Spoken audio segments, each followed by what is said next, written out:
Hello dear, welcome करता हूं MS Singh 2 के यूनिट नंबर 5 के ENT disorder video number 18। My dear, आप लोग जैसा कि जानते हैं कि बीच में एक सप्ताह हम लोग मिक्स क्वेश्चन किए थे, जहां पे फर्स्ट ईयर सेकेंड ईयर में जो कॉमन क्वेश्चन था उसको एक साथ किए थे, ठीक है। लेकिन हम लोग उससे पहले जो भी जहाँ से हम लोग छोड़े थे एमएसएन 2 को, फिर वहीं से हम लोग स्टार्ट कर रहे हैं। मतलब हम लोग ईएनटी डिसऑर्डर में ही छोड़े थे यूनिट नंबर 5 में ही, ठीक है ना, जहाँ पर हम लोग कुछ प्रश्न को पढ़ चुके हैं और कुछ प्रश्न हम लोग के लिए बाकी है, ठीक है। तो यह देख लीजिए, ईएनटी डिसऑर्डर में हमारा जो है आप लोग को पता होना चाहिए कि एक प्रश्न है, बहुत शानदार 2 प्रश्न लेकर यहाँ पे आए हैं। आप लोग अच्छे से देखिएगा, ये प्रश्न आपके पूछे गए हैं एग्ज़ाम में, ठीक है, और हो सकता है आपके आने वाले एग्ज़ाम में पूछ दे। तो अच्छे से देखिएगा, प्रश्न आपके सामने में है, बढ़िया से समझिएगा। मैं बार बार कहता हूँ कि अब आपके चाहे आपके वह एमएसएन 1 हो, एमएसएन 2 हो, या फिर आपके चाइल्ड हेल्थ हो, सब में अब बीमारी के बारे में शुरू हो चुका है, बीमारी के बारे में बताना है। तो बीमारी के बारे में बताने के लिए आपको 5 पॉइंट ध्यान में रखना है। वो बीमारी होता क्या है वो तो लिख ही दीजिएगा। उसके बाद आपको लिखना पड़ेगा उसका कारण, उसका लक्षण, उसका निदान, उसका जटिलता और उसका जो है उपचार। ये 5 पॉइंट ध्यान में रखना पड़ेगा। जब ये 5 पॉइंट ध्यान में आप रखिएगा याद, तो ये 5 पॉइंट आपको बताएगा कि आपको उस क्वेश्चन में क्या क्या लिखना है। या फिर आपके क्वेश्चन जब एग्ज़ाम में पूछे जाएंगे तो वहाँ पे दे देगा कि कारण, लक्षण और प्रबंध बताइए, ठीक है। अब प्रबंध में मैं आपको बता चुका हूँ कि नर्सिंग प्रबंध होता है, सर्जिकल प्रबंध होता है, चिकित्सीय प्रबंध होता है। तो उस बीमारी में, उस प्रोसेस में अगर तीनों होगा, 2 तो होगा ही होगा। मेडिकल तो हर एक बीमारी में संभव है, दवाई के द्वारा उपचार करना या कुछ सहायक उपचार करना, वो तो सब में संभव है, सब बीमारी में। लेकिन कुछ ऐसे बीमारी होते हैं जहाँ पे सर्जरी भी होता है, जिसके लिए सर्जरी भी संभव है, तो उसमें सर्जिकल प्रबंध भी लिखाएगा। जैसे आज जो हम बताने जा रहे हैं, प्रश्न है हमारा मस्टॉइडाइटिस। मस्टॉइड आप लोग सुने होइएगा, मस्टॉइड से ही जो है हमारा मस्टॉइडाइटिस बना है। किसी भी चीज़ के लास्ट में अगर आइटिस लगा दिया जाता है तो हम लोग समझते हैं कि यह इन्फ्लामेशन होता है, यह किसी भी चीज़ को इन्फ्लामेटेड कर देता है। अगर यह लगा हुआ है तो हम लोग समझते हैं कि वह उसमें इन्फ्लामेशन को बताता है। अब इन्फ्लामेशन होता क्या है, आप लोग को मैं कितना बार बता चुका हूँ कि इन्फ्लामेशन का मतलब होता है सूजन होना, दर्द होना, ठीक है, वहाँ पे लालिमा होना, खुजलाहट, इचिंग, ये सब जो है हमारा इन्फ्लामेशन के अंदर होता है, ठीक है। और इन्फ्लामेशन को आइटिस के द्वारा हम लोग सफिक्स के द्वारा दिखाते हैं, ठीक है। तो देखिए यहाँ पे मस्टॉइडाइटिस है, इसके बारे में बताना है, इसके चिन्ह, लक्षण बताना है और प्री और पोस्ट ऑपरेटिव प्रबंध को बताना है। अब प्री और पोस्ट या पेरी ऑपरेटिव प्रबंध तभी आता है जब आपके सर्जरी होगा तब, ठीक है। सर्जरी होगा तो आपको प्री और पोस्ट, देखिए एग्ज़ाम में आपसे कैसे पूछता है, कहेगा कि फलाने सर्जरी के प्री और पोस्ट ऑपरेटिव प्रबंध लिखे। नर्सिंग प्रबंध, प्री और पोस्ट मतलब सर्जरी से पहले और बाद, ठीक है, ऐसे पूछ देगा। अगर ऐसे नहीं देगा तो आपसे सीधे कह देगा कि सर्जिकल प्रबंध बताए, इसमें नर्सिंग प्रबंध बताए। तो अगर नर्सिंग प्रबंध किसी सर्जरी में पूछेगा और ये नहीं क्लियर करेगा कि प्री और पोस्ट बताना है, तो आपको दोनों लिखना पड़ेगा, ठीक है, दोनों लिखना पड़ेगा। समझ गए चीज़ों को। चलिए दे सकते हैं sign, symptoms, pre and post operative care of mastoiditis. Okay, चलिए यहाँ पे आप लोग देख लीजिए मस्टॉइडाइटिस होता क्या है। माय डियर, मस्टॉइडाइटिस जो होता है वह यहीं पे फिगर के भी माध्यम से आप लोग देख लीजिए, ठीक है ना। देखिए मस्टॉइडाइटिस, ठीक है, कान के पीछे कर्णमूल अस्थि, मस्टॉइड प्रोसेस, कान के पीछे यहाँ पे आप लोग देख सकते हैं, ये जो कान है, कान के ठीक पीछे ये अस्थि जो होता है, आप लोग छू के देखिएगा अपने कान के पीछे, वहाँ पे हड्डी आपको महसूस होगा। वही हड्डी जो है मस्टॉइड बोन होता है, मस्टॉइड प्रोसेस बोलते हैं उसको, ठीक है, कर्णमूल अस्थि बोलते हैं। इसके कोशिकाओं में होने वाले संक्रमण को कर्णमूल शोथ यानी मस्टॉइडाइटिस कहते हैं। कान से जुड़ी मस्टॉइड अस्थि के एंट्रम का पर्दा जो है मस्टॉइडाइटिस कहलाता है, ठीक है। तो आप लोग को एक समझना पड़ेगा माय डियर कि कान से जुड़ा हुआ हमारा ये हड्डी होता है, कौन, मस्टॉइड, जो कि कान के पीछे होता है, जिसे हिंदी में कर्णमूल अस्थि कहते हैं, ठीक है। अब चूंकि जानते हैं हड्डी हो या मांस हो, कुछ भी हो, सब के सब हमारा कोशिका से बना है। तो ये जो मस्टॉइड बोन का जो कोशिका है, इसमें संक्रमण हो जाता है, इन्फ्लामेशन हो जाता है, और इसी को जो है हम लोग मस्टॉइडाइटिस कहते हैं, ठीक है। यानी एक कान से जुड़ा हुआ जो बोन है, इसके एंट्रम का पर्दा, ठीक है ना, एंट्रम का पर्दा मस्टॉइडाइटिस कहलाता है। ये यहाँ पे मस्टॉइडाइटिस होगा, ठीक है, ध्यान में रखिएगा। तो यहाँ पे मस्टोइड बोन होता है और यहाँ पे आप लोग दिख रहा होगा कि इस प्रकार से सूजन आपको दिखा रहा है ना, यही सूजन इन्फ्लामेशन संक्रमण वगैरह होता है, या इसको इन्फ्लामेशन भी कह सकते हैं। और इन्फ्लामेशन सिर्फ और सिर्फ संक्रमण से ही नहीं होता है, चोट उट लगने से कारण से भी होता है, ठीक है। तो देख सकते हैं यहाँ पे सूजन हुआ है। अब ये कान के पीछे वाला जो हड्डी होता है इस पर जुड़ा हुआ होता है मस्टोइड बोन, ठीक है। मस्टोइड बोन जुड़ा होता है कान से। अब अगर मान गए इस मस्टोइड बोन में अगर इफेक्ट पड़ेगा तो उसका इफेक्ट आपके कानों तक पहुंच जाता है। इसीलिए आप लोग देखते होइएगा कि पहले जो हम लोग देखे हैं, इससे पहले हम लोग कान के क्या देखें, ओटाइटिस मीडिया देखे हैं ना, मेनियर्स रोग देखे हैं, काने का ही था, ठीक है ना। तो वहाँ पे हम लोग देखे थे कि मस्टोइडेक्टोमी भी होगा, मस्टोइड प्रोसेस का सर्जरी भी होगा वहाँ भी। तो क्योंकि कान से जुड़ा हुआ है, तो अगर कान में प्रॉब्लम है तो हो सकता है कहीं मस्टोइड बोन के कारण भी हो, इसमें चोट लगने के कारण भी कान में आंतरिक क्षति पहुँचता हो, तो इसके कारण समझ गए चीज़ों को। तो ये चीज़ें याद रखिएगा, मस्टोइड क्या होता है और मस्टोइडाइटिस क्या होता है, तो समझ गए होंगे आप लोग, समझ गए ना। देख सकते हैं नॉर्मली आप लोग देखते भी होइएगा कि ये चीज़ें अगर संक्रमण होता है ना, इसमें अगर संक्रमण के कारण ये प्रॉब्लम है तो देखते होइएगा आप लोग, ये चीज़ें बच्चा में ज़्यादा होता है। बच्चा के कान के पीछे आप लोग देखते होइएगा कि सूजन हो जाता है, एकदम लाल हो जाएगा और सूजन हो जाता है, किसी किसी का तो उसमें घाव भी हो जाता है, ठीक है। तो ये जो चीज़ें अगर कान के पीछे होता है मस्टोइड बोन में, तो यही हमारा मस्टोइडाइटिस होता है। देख सकते हैं स्पष्ट रूप से इसमें दिख भी रहा है, ठीक है ना। तो ये चीज़ हो गया मस्टोइड, समझ गए कि मस्टोइड बोन से कान से जुड़ी हुई जो मस्टोइड बोन है उसके एंट्रम में इन्फ्लामेशन होना मस्टोइडाइटिस कहलाता है, ठीक है। कोई दिक्कत नहीं। चलिए माय डियर, अब आप लोग को पता है कि कोई भी इन्फ्लामेशन हो, कोई भी बीमारी हो, संक्रमण हो, उसका कारण होता है। तो देख लीजिए, कारण में मस्टोइड बोन में चोट लगना। अगर मान गए कान के पीछे मस्टोइड बोन में किसी चीज़ से चोट लग गया हो तो ये कारण बन सकता है इन्फ्लामेशन का। अगर बार बार ओटाइटिस हुआ है, ओटाइटिस मतलब समझ रहे हैं ना कि मध्य कान का संक्रमण, अगर बार बार मध्य कान में संक्रमण हो रहा है तो हम लोग को पता है कि कान से जुड़ा हुआ है मस्टोइड बोन, तो कहीं ना कहीं मस्टोइड बोन में भी क्षति पहुँचा सकता है, ठीक है ना। उसके बाद है ऑस्टिचियन ट्यूब में अवरोध। अब एक ट्यूब होता है कान के अंदर, ठीक है। ये ऑस्टियन ट्यूब में जो है क्या होगा, अवरोध होगा, ऑब्स्ट्रक्शन होगा, जिसके कारण जो है प्रॉब्लम होगा। एलर्जी होना, ठीक है, एलर्जी होना, वायरल इन्फेक्शन होना, तो अलग अलग जो है कारण हो सकते हैं, ठीक है, जिसके कारण मस्टोइड बोन में ये प्रॉब्लम आता है, ठीक है, समझ गए, कोई दिक्कत नहीं। चलिए तो कारण यहाँ पे बता दिए। कारण में एक बार और देख लीजिए, चोट लगना मस्टोइड बोन में, बार बार ओटाइटिस होना, ऑस्टिचियन ट्यूब में अवरोध होना, एलर्जी होना, ओके। चलिए क्लिनिकल फीचर क्या होते हैं, अब हमको लक्षण दिखना है। अब मानिए हमको कान के पीछे हड्डी में हमें प्रॉब्लम आ गया है, तो क्या क्या जो है अनुभव करेंगे, क्या क्या लक्षण दिखेंगे, देख लीजिए। यहाँ पे स्पष्ट रूप से दिया गया है, कान के पीछे अस्थि में तेज दर्द होगा। अब माय डियर, अगर समझिए चोट के कारण हो या संक्रमण के कारण हो या एलर्जी के कारण हो, किसी भी कारण से या ओटाइटिस के कारण हमें मस्टोइड बोन में प्रॉब्लम आ गया है, तो जाहिर सी बात है प्रॉब्लम आने से तेज दर्द होगा ही होगा, वो भी कान में है, कान के आसपास में है तो होगा ही होगा। मस्टोइड बोन लाल हो जाता है, रेडनेस जो ऊपर अभी देखे हैं ना, या आप लोग अनुभव भी करते होइएगा। अगर किसी को अगर होता है कान के पीछे तो वह बिल्कुल लाल होता है, ठीक है, वहाँ पे सूजन हो जाता है, मस्टोइड बोन पर सूजन हो जाता है। अब आप लोग को पता है कान में हो या कहीं दर्द होता है, कुछ होता है तो बुखार हो ही जाता है, तो यह भी एक लक्षण दिखता है। कान में संक्रमित स्राव रिसार, ओटोरिया, ओटोरिया मतलब होता है कि कान से स्राव होना, संक्रमित स्राव होना, ठीक है, कान से सिक्रेशन होगा।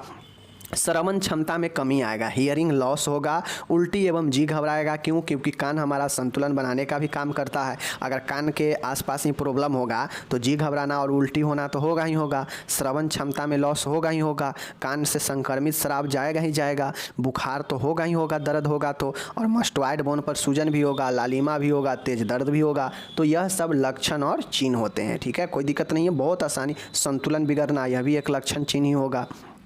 अब निदान मतलब इसका डायग्नोसिस कैसे होगा, देख लीजिए। सबसे पहले किसी भी बीमारी के लिए 3 चीज़ें महत्वपूर्ण होता है। 3 चीज़ें अगर आप किसी भी बीमारी के डायग्नोसिस में लिखते हैं तो गलत नहीं होगा। पहला, हिस्ट्री कलेक्शन, किसी भी बीमारी के मरीजों का हिस्ट्री लेते हैं, ठीक है।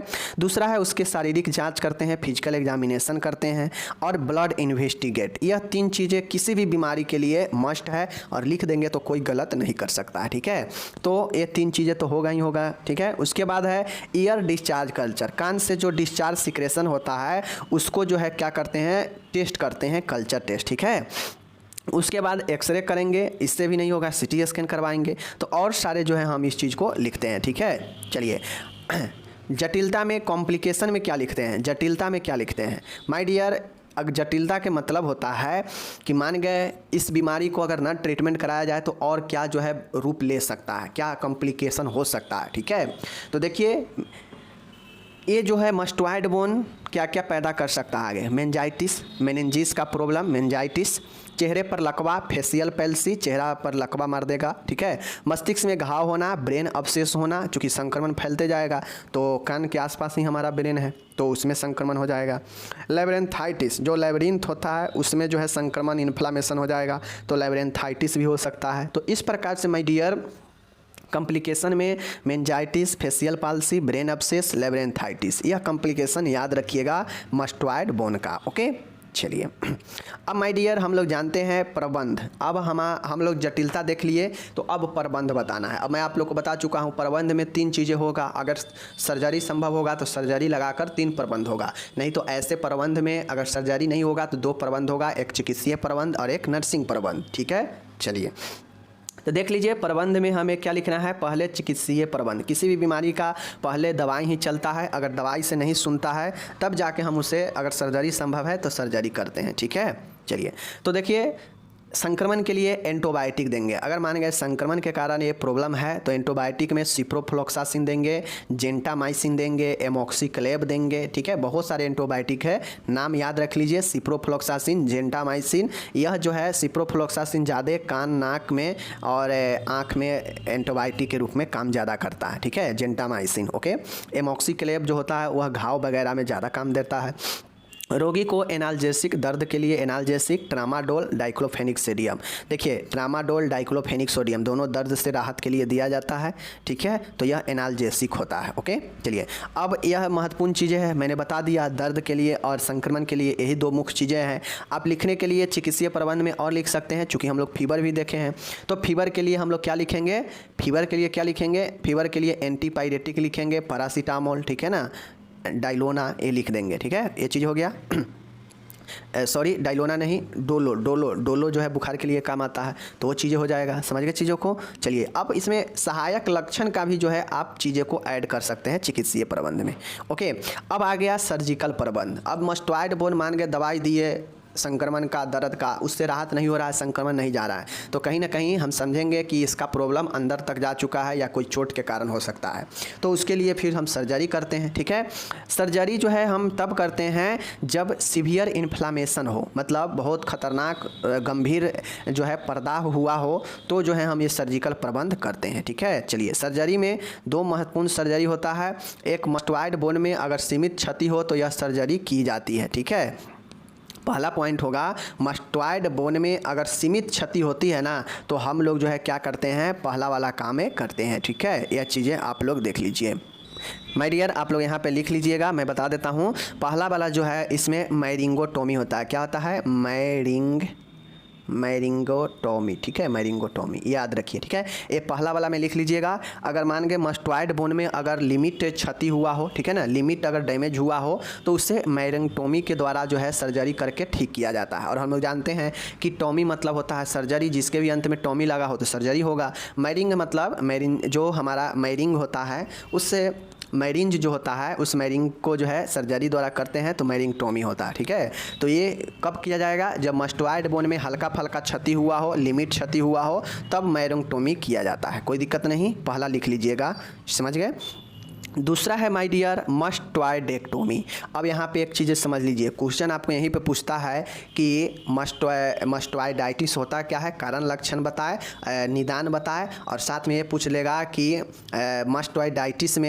मस्टॉइडाइटिस वाले मरीजों का सर्जिकल प्रबंध बताएं। तो सर्जिकल प्रबंध इसमें सबसे महत्वपूर्ण यही होता है, मस्टॉइडाइटिस वाले पेशेंट का मस्टॉइडेक्टोमी सर्जरी महत्वपूर्ण होता है। ठीक है, इसमें होता है कि जितना जगह अगर इन्फ्लामेटेड पार्ट होता है उसको हटा दिया जाता है, और यह 2 प्रकार की होती है। ठीक है, मस्टॉइड बोन मान गए यहाँ से लेकर यहाँ तक, अगर ठीक है ना, मान गए यह पूरा मस्टॉइड बोन है। ठीक है, यहाँ से लेकर अगर यहाँ तक क्षति हो गया है मस्टॉइड बोन में तो क्या करते हैं, उसको मैरिंगटोमी करेंगे। ठीक है, लेकिन लिमिट क्षेत्र है तो मैरिंगटोमी करेंगे, लेकिन अगर लिमिट ना है, असीमित है, ठीक है, अगर मान गए बहुत ज़्यादा दूर तक है तो उसमें मस्टॉइडेक्टोमी करते हैं, और जितना दूर तक इन्फ्लामेटेड पार्ट का असर होता है वो उतना दूर तक जो है उसको मैरिंगटोमी के द्वारा, मस्टॉइडेक्टोमी के द्वारा हटा देते हैं। ठीक है, याद रखिए स्पेलिंग, मस्टॉइड लिखकर उसमें डेक्टोमी लिख दीजिएगा, मस्टॉइडेक्टोमी हो जाएगा। इसमें इन्फ्लामेटेड पार्ट को हटा दिया जाता है। यह दो प्रकार से होता है यह सर्जरी। ठीक है,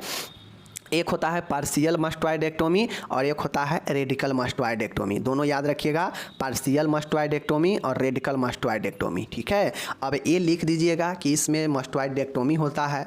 तो इसके बाद आपसे ये पूछेगा कि मस्टॉइडेक्टोमी वाले पेशेंट का जो है सर्जरी से पहले सर्जरी के बाद जो है नर्सिंग प्रबंध बताएं। तो माय डियर, मैं नर्सिंग प्रबंध नहीं बताऊंगा क्योंकि मैं बार बार बता चुका हूं कि सर्जिकल वाले पेशेंट का कैसे नर्सिंग प्रबंध जो है आपको लिखना है, कैसे दिमाग में पॉइंट बनाना है, कैसे लिखना है।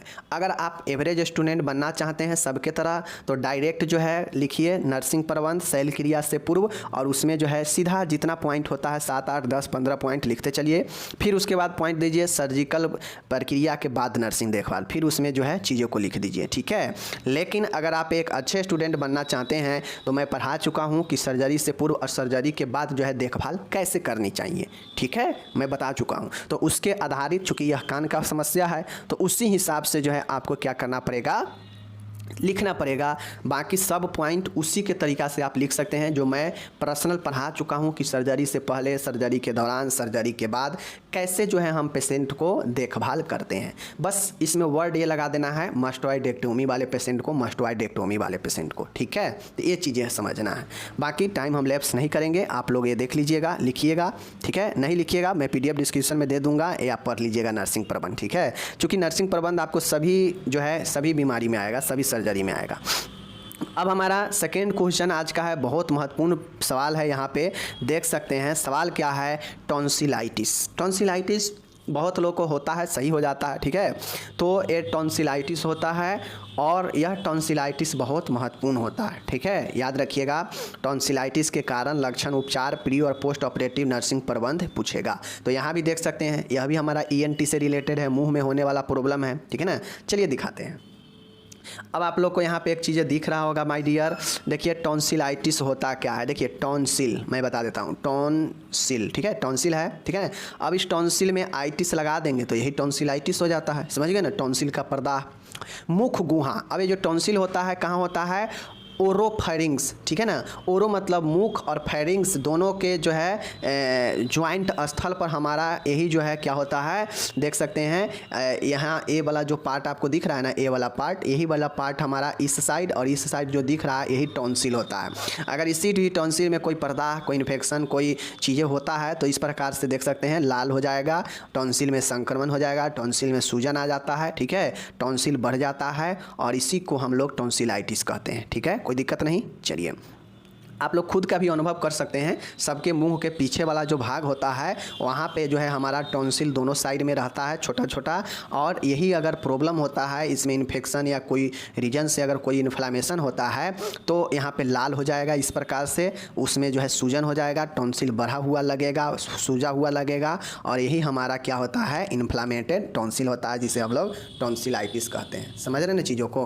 तो देखिए चीज़ों को पढ़िएगा आसानी से तो आसानी से समझ में आएगा, अगर ज़्यादा जोर लगा के पढ़िएगा तो फिर दिक्कत होगी। ओके, तो ये कहता है कि मुख गुहा के पिछले भाग, मुख गुहा क्या, यही ना है मुख गुहा, ओरोफेरिंग्स। ओरोफेरिंग्स का मतलब होता है ओरल। ठीक है, ओरल मतलब मुख प्लस फेरिंग्स, इस दोनों के जो ज्वाइंट स्थल होता है मुख गुहा में, वहीं पर एक टॉन्सिल स्थित होता है, टॉन्सिल, और उसी में संक्रमण द्वारा जो पर्दा होता है, वह जो सूजन होता है उसे टॉन्सिलाइटिस कहते हैं।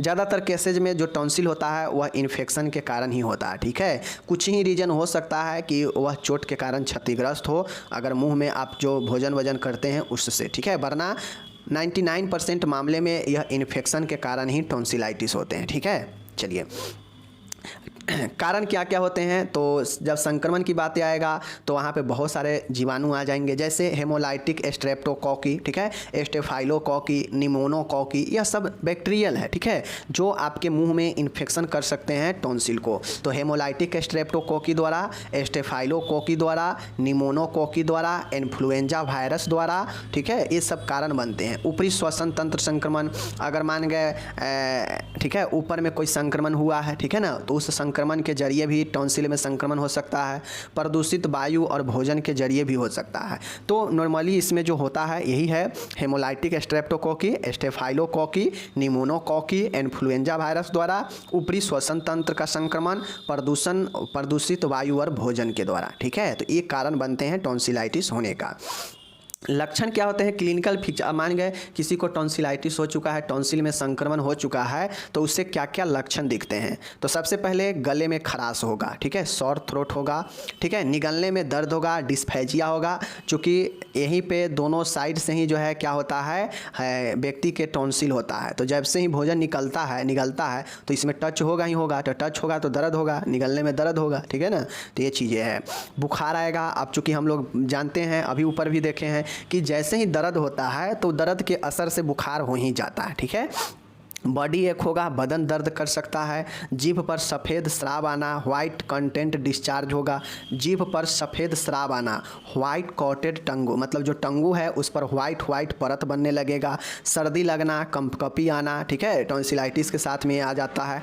गले की लसिका ग्रंथियों में सूजन, जो लिम्फ ग्लैंड होता है गले का, उसमें भी सूजन आ जाएगा। तो एक प्रॉब्लम अनेकों लक्षण देते हैं और यही लक्षण सब आप लोग यहाँ पे देख सकते हैं कि गले में खराश होना, निगलने में दर्द होना, बुखार आना, बदन दर्द होना, जीभ पर सफ़ेद स्राव आना, सर्दी लगना, कंपकंपी आना, ठीक है ना, गले की लसिका लिम्फ ग्लैंड में सूजन होना। तो ये सब चूँकि हम लोग जानते हैं गले में ही एक लिम्फ नोड गले में होता है तो उसमें भी सूजन आ जाता है, ठीक है ना। अब इसका उपचार क्या है? तो हम लोग जानते हैं उपचार में क्या क्या होगा। तो चलिए उपचार में हम लोग देखते हैं। उपचार कहिए या प्रबंध कहिए, बात वही है।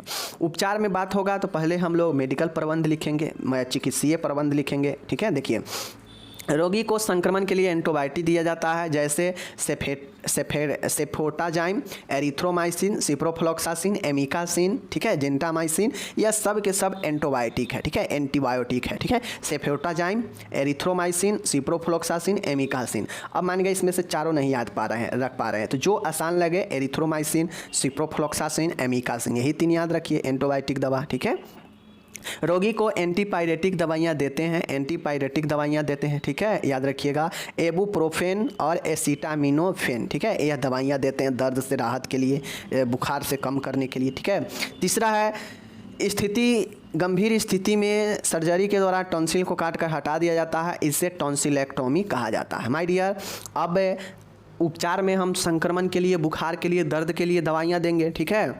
अगर उससे ठीक हो गया तो ठीक हो गया, नहीं ठीक हुआ और टॉन्सिल और ज़्यादा बढ़ते जा रहा है, उसमें गंभीर संक्रमण होते जा रहा है, तो फिर हम उसमें क्या करते हैं, एक सर्जरी करते हैं जिसमें टॉन्सिल को हम लोग टॉन्सिलेक्टोमी सर्जरी के द्वारा काट कर हटा देते हैं और काम तमाम हो जाता है टॉन्सिल का, ठीक है। तो आप लोग लिखिएगा कि अगर उपचार दवाई के द्वारा अगर संभव न हो टॉन्सिलाइटिस का, तो उसमें टॉन्सिलेक्टोमी किया जाता है, जिसे यह एक सर्जिकल प्रोसेस है, ठीक है। अब पेशेंट को मानिए सर्जिकल प्रोसेस में टॉन्सिलेक्टोमी करके टॉन्सिल को हटा दिया गया, तो यह तो उपचार हो गया। अब इसमें नर्सिंग प्रबंध में आप क्या क्या लिखेंगे, चूँकि एग्जाम में आपसे पूछेगा कि सर्जिकल टॉन्सिलेक्टोमी वाले पेशेंट के लिए, मतलब जिसका टॉन्सिल का सर्जरी हुआ है उसे टॉन्सिलेक्टोमी कहते हैं। तो टॉन्सिलेक्टोमी में पेशेंट को टॉन्सिल के सर्जरी होने से पहले, मतलब प्री ऑपरेटिव, और टॉन्सिल के सर्जरी होने के बाद क्या क्या देखभाल हम करेंगे ये बताना होगा। तो आप लोग यहाँ पे देख लीजिए क्या क्या देखभाल करेंगे। चलिए एक क्वेश्चन को बता देते हैं।